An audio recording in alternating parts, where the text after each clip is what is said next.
Hoy hablaremos del ser que solo se deja ver cuando el río muere.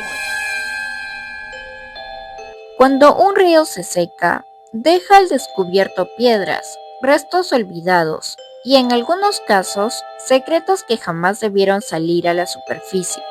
En distintos países, separados por miles de kilómetros, personas que jamás se han conocido han descrito lo mismo, una figura que aparece únicamente cuando el nivel del agua desciende de forma extrema.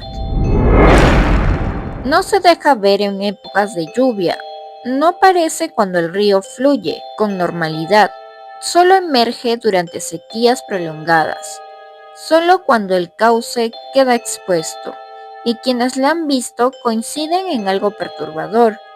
El río nunca vuelve a sentirse igual después.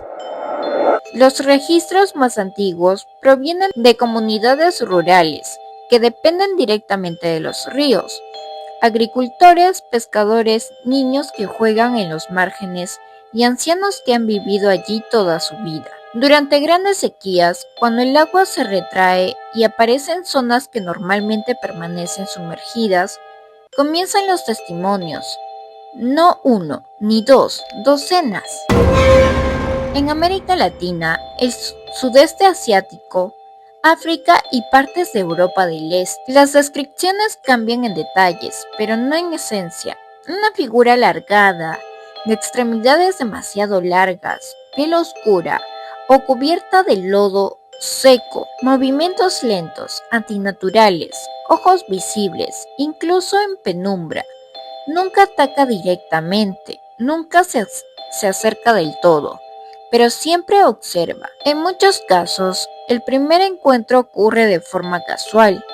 Personas que caminan por el lecho seco del río encuentran huellas extrañas, marcas profundas que no coinciden con ningún animal conocido de la región.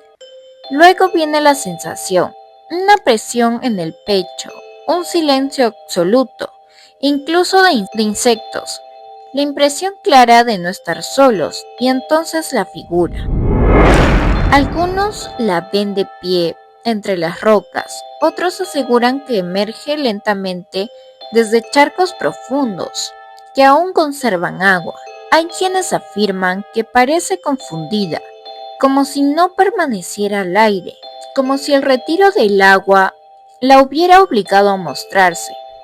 En varios relatos, la criatura regresa al río, apenas el testigo se mueve o hace ruido.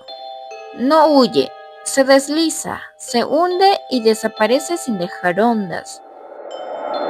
Después del avistamiento, ocurren cosas extrañas, animales que se niegan a beber agua del río, personas que se enferman sin causa aparente, sueños recurrentes con agua oscura y figuras observando desde el fondo.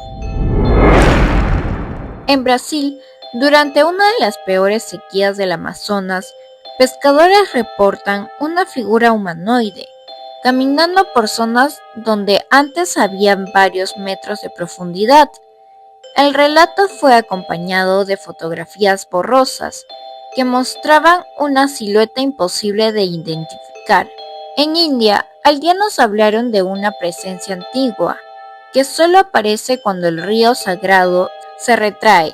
Según la tradición oral, no es un ser vivo, sino algo que duerme bajo el agua. En África Occidental, pastores afirmaron ver algo arrastrándose de regreso al cauce cuando comenzaron las primeras lluvias, como si la criatura supiera que su tiempo fuera del agua había terminado.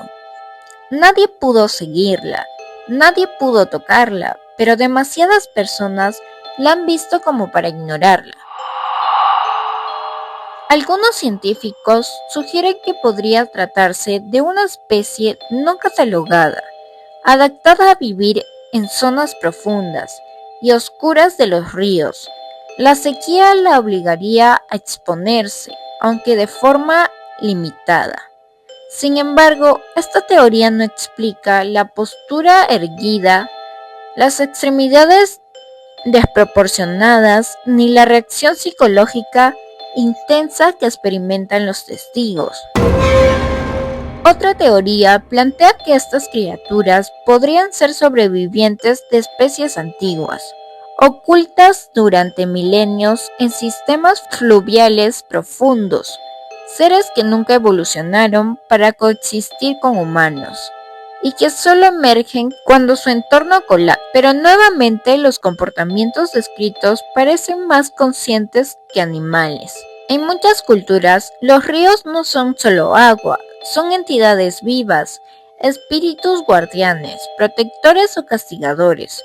Según esta interpretación, la criatura no es un ser físico común, sino una manifestación del propio río. Cuando el agua se retira, el espíritu queda expuesto, vulnerable y visible. Por eso aparece solo durante sequías. Por eso observa, pero no interactúa. Por eso el río cambia después.